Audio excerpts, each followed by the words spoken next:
जैसे राम जी को कहा कि 14 वर्ष बन जाना है, राम जी ने मुस्कुराते हुए स्वीकार कर लिया, आज का बेटा करेगा। अच्छा, राम जी को पता चला कि हमें वनवास मिला है। श्री राम जी जाते हैं, जानकी मैया सुंदर श्रृंगार रंग महल में कर रही हैं, सभी तैयारी, ढोल नगारे, माँ कौशल्या भगवान विष्णु का भजन कर रही हैं। क्यों कर रही है? राम राजा बनेंगे तो थोड़ा सा जाप कर लेंगे तो हमारे लाला को थोड़ा आशीर्वाद मिल जाएगा। जैसे श्री राम जी आते ही कहते मैया क्या कर रही हो? तो कौशल्या मैया ने कहा राम अभी तुमने स्नान नहीं किया, सूर्य उदय होने को है और तुमने स्नान नहीं किया, तुम्हें राजा बनना है। राम जी ने कहा माँ नहीं, अब वनवासी बनना है। बोले राम तुम ऐसा मजाक करता है, शुभ चीज में अशुभ बातें नहीं करते लल्ला। राम जी ने कहा मैया मैं सत्य कह रहा हूँ, मैं राजा नहीं बन रहा, माँ वनवास जाने की तैयारी करने जा रहा हूँ और आपसे आशीर्वाद लेने आया हूँ। ध्यान देना, जिसका बेटा प्रधानमंत्री बनने वाला हो या विवाह करने जाने वाला हो और तुरंत कह दे कि माँ हम जा रहे हैं माला लेके जंगल में तपस्या करने, उस माँ पे क्या गुजरेगा? आज विवाह तो चलेगा, विवाह तो अच्छी बात है, विवाह तो करना चाहिए, मगर बेटा कहते माँ हम साधु बन रहे हैं तो मैया को लगेगा भैया तुम साधु मत बनना, साधु पड़ोसी का बेटा बनेगा। मेरा बेटा तो नौकरी चाकरी करके डॉक्टर इंजीनियर करके हुरिया ला दे, बढ़िया पोता हो जाए और बैठ के लाला को खिलाए। बोलो भक्त वत्सल भगवान की। कौशल्या जी कहती है राम ऐसी बातें नहीं करते। राम जी कहते हैं माँ वनवास जाना किसने कहा? पिताजी ने। तो माँ तो नहीं बोली, तो राम जी कहते हैं माँ ने भी बोला है। कौन सी माँ? छोटी माँ, माता की कही की आज्ञा। आजकल की चाची बोले और जेठानी का बेटा सुन ले, वो तो छोड़ो, किसी किसी की माँ नहीं रहती तो भैया सौतेली माँ का तो कोई वजूद ही नहीं होता है, मगर माता के कहीं ने कह दिया तो राम जी ने स्वीकार कर लिया। ये है पुत्र का कर्तव्य। ध्यान देना, जो बेटे, जो युवान, जो जवान सुन रहे हैं, अपने माता पिता का वचनों का पालन जो बेटा करता है वही बेटा बेटा होता है। राम जी ने क्या कहा? सुन जननी सोई सुत बड़ भागी, जो पितु मात बचन अनुरागी।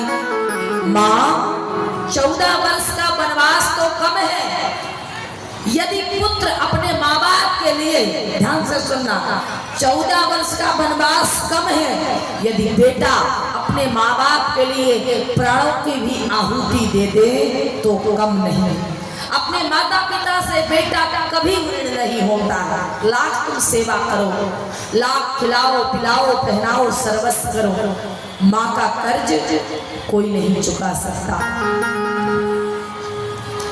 इसीलिए कहते हैं माँ पूत कपूत सुना है परना, माता सुनी को माता।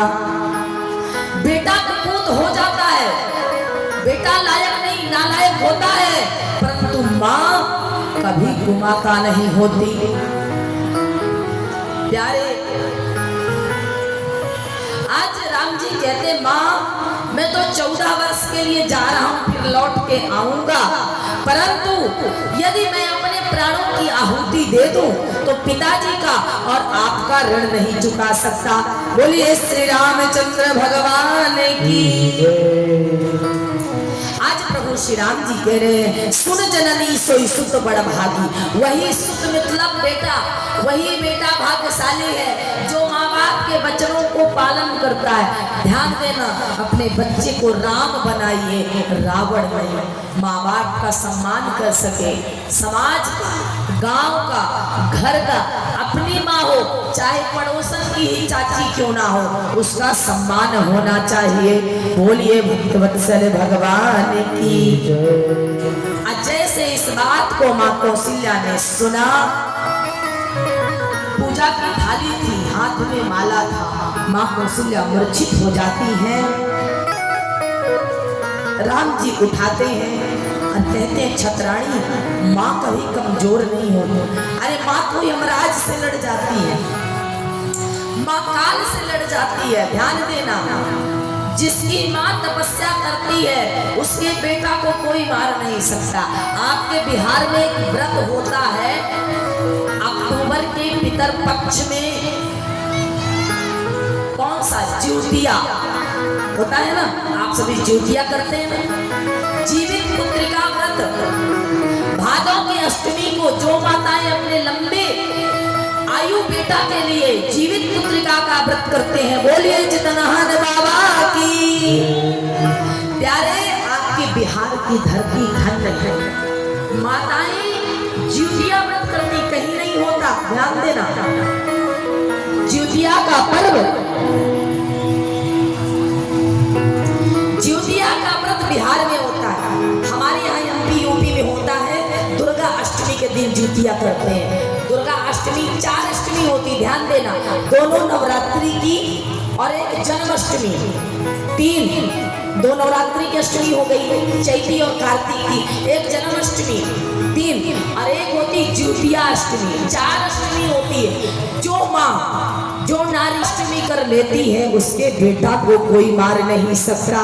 बोलो भक्तवत्सल भगवान की प्यारे, इस प्रकार से माँ कौशल्या ने कहा कि राम तुम जा रहा है, मेरा अधिकार है, पिता से ज्यादा माँ का अधिकार होता है।